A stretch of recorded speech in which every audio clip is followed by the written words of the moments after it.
Hello Team Iceland, welcome back to my channel, the place to be if you are planning a trip to Iceland. Today I want to talk about a really important topic, which is money, safety, and language when you're traveling to Iceland. So these are really important topics because these are the kind of questions that I get every single day from my followers. So I knew that this video would be super helpful in helping you guys feel at ease when it comes to planning for your trip. Obviously, these topics are important when you're planning any kind of trip, but especially when you're traveling abroad. And Iceland is no exception to that. So what is the currency? Do you need cash? How much? So this is like Iceland 101, right? And I see a lot of travelers that are planning their trip, they don't have answers to these questions. And something so simple as, do you need a credit card or do you need cash, can really save you some time and effort. That's why I'm so excited to dive deep into all of these things today. But before we get to the good stuff, don't forget to subscribe to my channel because every single week I show up right here to help you plan the best trip ever. And I don't want you to miss any of the videos. So when you subscribe,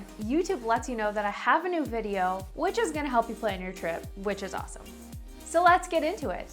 The first thing you need to know about is duty-free. If you've traveled abroad before, you've seen a duty-free store in the airport, but never before in your life has duty-free been more important than Iceland. The reason that is so important to stop at duty-free is because alcohol is so expensive in Iceland, like so expensive. So when you arrive, you're gonna go down the escalator, and before you go to baggage claim, just go directly into duty free. Follow the traffic of all of the locals because they're going there as well. There's signs posted on the walls in duty free to let you know what your allowances are, but basically, I recommend loading up for your entire trip because you're gonna save a lot of money that way. And just for your information, you have to be 20 years of age or older to buy alcohol in Iceland and 18 years or older to buy tobacco. The next thing you need to know about is money. First up, Iceland owns its own currency and it's called the Icelandic krona. This is the point where a lot of travelers will ask me if they can pay in euros or US dollars, and the short answer is no. You always have to be prepared to pay in local currency, and actually it's usually more cost efficient for the currency exchange if you pay with the local currency. As a general rule of thumb, I'm gonna safely say that you can pay for almost everything with card. And that includes a debit or a credit card. However, you're gonna be much more covered across the board if you have a card that has a PIN number. So payment is going to be collected using what's called the chip and pin method, meaning that your card is going to be read by inserting the chip at the end of the card. From there, you simply enter your PIN number and it's going to be a direct transaction. You're finished. However, if you don't have a PIN number, this is where you could obviously sign for your purchase. In fact, most people don't even carry cash with them because paying with a card is so easy. Like to use the toilets at some of the gas stations, parking at the waterfalls, all of those kind of things, card.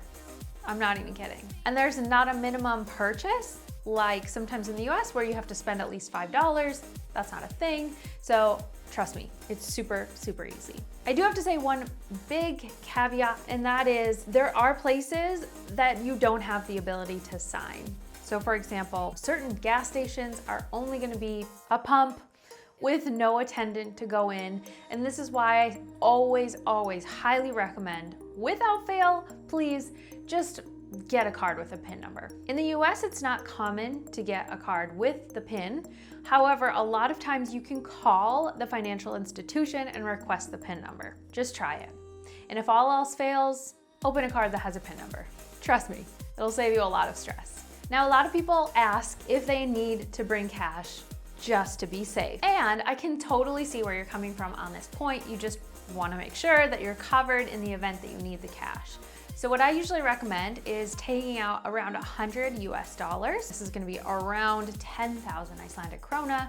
And this could cover miscellaneous things like if you would like to tip your tour guide, if you need to do laundry, sometimes for camping, certain campsites only take coins for the shower. So in very, very limited situations, you would need cash. I just wouldn't take out a bunch. And if you're wondering where you can get this cash, if you want my advice, I am always just trying to be as time efficient as possible. So I would recommend taking it out from an ATM right at the airport, but also keep in mind that those fees could be higher just because of the convenience. There's also a currency exchange right in the airport at RDM Bunky.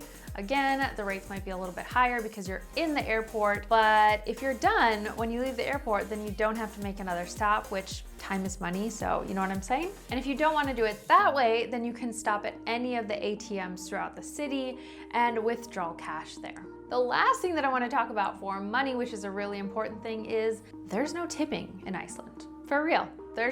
You don't have to tip. And this is included for restaurants, bars, taxis, anyone. Tipping is not required in Iceland. Now, a lot of people are surprised by this, and a lot of people are feeling a little bit strange because they're used to tipping when they leave an establishment, but I can tell you for sure that no one expects a tip in Iceland. I will say, however, that the guides that run the tours, like glacier hiking or a walking tour in Reykjavik, those kind of things, then it is nice to have a little extra cash just to tip them. They're not gonna turn it down, but of course, it's never expected. So far, that was a lot of information. Now, I wanna hear from you. Is there anything that I've talked about so far that's new information, something that you didn't know about? Let me know in the comments below. All right, moving on to tax-free shopping. This is gonna come in handy if you want to buy things in Iceland and get a refund from the tax. So basically what this means is this is called value-added tax, which in Iceland is around 20 to 25% on certain items. Tax-free shopping only applies to purchases that you make in Iceland and then you take out of the country. So think of things like souvenirs, for example, a wool sweater, blankets, a bunch of postcards and things like that can add up to at least 6,000 krona, which is about 55 to 60 US dollars. Really important, this does not apply to purchases like food, drink, hotel stays, and all of those kind of things because those are things you're leaving in the country, you're not taking with you. So the process is pretty simple. As you are shopping and checking out, make sure to ask the cashier for a receipt specifically for tax-free or duty-free shopping. They're gonna supply you with a form and a receipt, and you gotta make sure to keep those together so that you can turn them in at the airport and get your refund. Keep in mind that when you submit your receipts at the airport that it can take a while to be processed and get back to you. I've heard it taking up to 6 or 8 weeks, so just be patient. Moving on to the language in Iceland. So the official language in Iceland is Icelandic. However, English is a very close second. To be honest, it's really easy as a tourist to get around speaking English even to the locals. Icelanders are fantastic in English. They learn it in their schools from a very young age. They're very fluent, and a lot of times they're happy to practice their English with you. The only exception to this would be that if you're traveling to places that are off the beaten path or in not major tourist areas, then the locals might not be as forward with speaking English, but usually what I do in this situation is I always ask politely first, is English okay? Just by doing that, you're letting them know that you don't speak their language. Is it okay if we meet in the middle with English? And they'll say yes or no. And this is just a general courtesy rather than rushing right into English and expecting them to speak your language. So lastly, one of the most common questions that I get is Iceland safe? And usually this makes me pause a bit because Iceland is one of the safest countries in the world, consistently ranked worldwide. So for someone to ask me about safety, I just pretty much take it for granted at this point. However, I can reassure you that it's incredibly safe. Just a couple of real life examples that I see every day living here.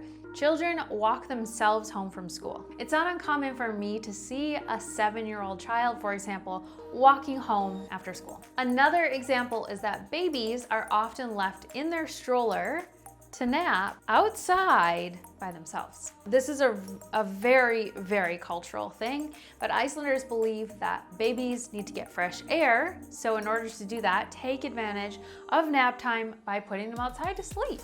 Obviously, they're super bundled up, by the way. And usually this happens at home. They just set them out on the porch, no big deal.